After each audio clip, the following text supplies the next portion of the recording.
पुढची बातमी बघूयात। राज्याचं ठरेना मात्र नाशिकमध्ये ठरलंय। बिहार निवडणुका आटोपताच मनसे आता नाशिकमध्ये घुसलेली आहे। मवियामध्ये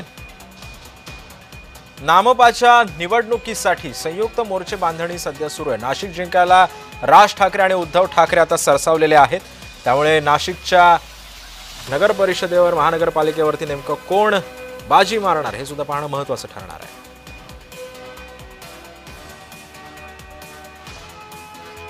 जनतेपर्यंत पोहोचवणं आणि निवडणुकीच्या माध्यमातून सगळ्यांनी एकत्र राहणं ही आमची जबाबदारी आहे। स्थानिक पातळीवर निवडणुकीमध्ये युती होईल हा भाग नेते घेतीलच, परंतु मला असं वाटतं आम्ही त्या सगळ्यांना जे आमच्याबरोबर येतील त्यांना बरोबर घेऊन, जे आमच्याबरोबर नसतील त्यांना सोडून आम्ही सगळे एकत्र राहणार। महाराष्ट्रामध्ये येत्या स्थानिक स्वराज्य संस्थांच्या निवडणुकांमध्ये तथाकथित महायुतीचा पराभव करण्याचा निर्धार महाविकास आघाडी, मनसे, कम्युनिस्ट पक्ष आणि इतर जे काही या धोरणाच्या विरोधातल्या जेवढ्या शक्ती, व्यक्ती, संस्था, संघटना ह्या सगळ्यांना एकत्र घेऊन आम्ही हा निर्धार केलेला आहे।